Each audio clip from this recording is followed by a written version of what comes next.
नमस्कार दोस्तों, क्या आपने कभी ऐसा सोचा होगा कि चांद पर इंसान कैसे रह सकते हैं? अगर आप नहीं जानते हैं तो इस वीडियो के अंत तक बने रहिए। दोस्तों, बढ़ती हुई जनसंख्या को देखकर वैज्ञानिकों ने चांद पर इंसानों के रहने का जगह खोज लिया है। जरा सोचिए 42 साल पहले कैसे पहली बार मानव का कदम चांद पर पड़ा। अपोलो 11 जब चांद पर पहली बार लैंड हुआ तो दुनिया को विश्वास ही नहीं हुआ कि ऐसा हो सकता है। अपोलो 11 वह अंतरिक्ष उड़ान थी जिसने चंद्रमा पर पहले इंसान नील आर्मस्ट्रांग और एडविन बज एल्ड्रिन जूनियर को 20 जुलाई साल 1969 को अंतर्राष्ट्रीय समय के अनुसार 8:20 और 39 सेकंड पर उतारा गया था। संयुक्त राज्य अमेरिका का यह मिशन मानव इतिहास व अंतरिक्ष अनुसंधान के इतिहास में एक बड़ी उपलब्धि के रूप में देखा जाता है। अंतरिक्षयान अपोलो 11 4 दिन बाद चांद को फतेह करने के बाद 24 जुलाई साल 1969 को वापस धरती पर लौट आया था और उसके बाद वहाँ जो कुछ भी हुआ वो इतिहास बन गया। वैज्ञानिकों का मानना है कि वहाँ पर तापमान इतना अच्छा है कि कुछ समय परिवर्तन के साथ इंसान यहाँ पर भी रह सकता है और यहाँ रहकर काम भी किया जा सकता है। चांद पर भविष्य में इंसानी कॉलोनी बनाने के लिए यह खोज बेहद महत्वपूर्ण साबित हो सकता है। चंद्रमा पर इंसान के रहने लायक जगह मिल गई है। चंद्रमा पर बहुत सारे गड्ढे पाए गए हैं। ये ऐसे गड्ढे हैं जहाँ इंसानों के रहने लायक उपयुक्त तापमान है। इन गड्ढों को नासा के लूनर रिकॉन्नेसेंस ऑर्बिटर की मदद से खोजा गया है। इन गड्ढों के अंदर 17 डिग्री सेल्सियस तापमान है। यह ऐसा तापमान है जहाँ पर इंसान आराम से रह सकता है और काम कर सकता है। यानी भविष्य में ऐसे गड्ढों के अंदर इंसानी बस्तियां बसाना आसान हो जाएगा। इन गड्ढों के अंदर तापमान, रेडिएशन और छोटे उल्कापिंडों की मार से बचा जा सकता है। चांद पर इंसानों के रहने लायक इन गड्ढों की खोज की research report geophysical research letters journal में प्रकाशित हुई है। वैज्ञानिक इस बात पर हैरान है कि चंद्रमा के अन्य इलाकों के गड्ढे से यह रहने लायक गड्ढे एकदम अलग हैं। चांद पर दिन 2 हफ्ते लंबा होता है। ऐसे में इन गड्ढों में रहने लायक स्थितियों का होना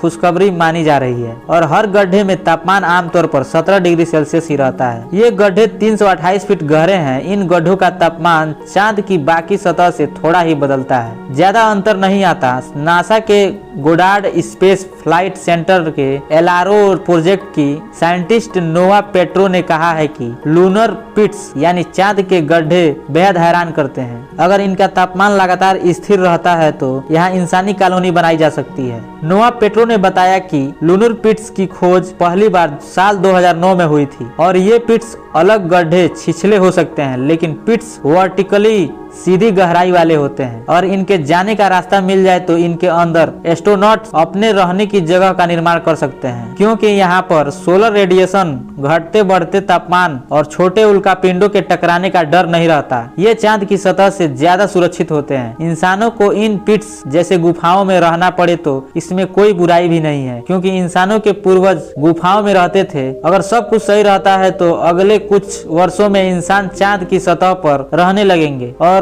वहां अपनी कॉलोनी बनाएंगे। ये लूनर पिट्स उनकी सुरक्षित कॉलोनी बनाने का सपना पूरा करने में मदद कर सकते हैं। जब चांद पर होगी इंसानों की बस्ती तो कैसे दिखेगी धरती? दोस्तों, चलिए इस वीडियो में जानकारी लेते हैं कि सामने आई तस्वीर से नासा साल 2024 में एक महिला और पुरुष अंतरिक्ष यात्री को चांद पर भेजने की तैयारी कर रहा है और इसके लिए नासा ने 18 एस्ट्रोनॉट्स के नाम दिया है जो इस मिशन पर जाने वाला है। नासा ने तस्वीर भी शेयर की है जो कि इस मिशन को लेकर काफी महत्वपूर्ण जानकारी मिलती है। इस तस्वीर में देखा जा रहा है कि जो अंतरिक्ष यात्री चांद पर रहेंगे उन्हें पृथ्वी का व्यू कैसा दिखेगा। इस मिशन का एक महत्वपूर्ण हिस्से में चांद पर कॉलोनी बसाना भी होगा। यहाँ इंजीनियर्स चांद पर मौजूद संसाधनों का इस्तेमाल करना भी सीखेंगे। इसके अलावा ये अंतरिक्ष यात्री चांद पर मौजूद उन क्षेत्रों का भी मुआयना करेंगे जिन पर अब तक बहुत ज्यादा फोकस नहीं हो पाया। इसके अलावा यहाँ पर बेस बनाने के बाद मंगल ग्रह की तैयारियां भी शुरू होगी। रिपोर्ट्स के अनुसार साल 2030 में शुरुआती सालों में नासा मंगल ग्रह पर भी एक पुरुष और महिला अंतरिक्ष यात्री को भेजने का प्लान कर रहा है। यूरोपियन स्पेस एजेंसी के सलाहकार एडन काली का कहना है कि अगर हम वाकई चांद और मंगल ग्रह पर खोज को लेकर गंभीर हैं तो हमें कुछ तकनीकों पर अपनी पकड़ बनानी ही होगी। एडन का मानना है कि अंतरिक्ष यात्री बेलनाकार शेप के यान में रहेंगे, लेकिन उन्हें चांद की सतह पर मौजूद रेडिएशन से सावधान रहने की जरूरत है।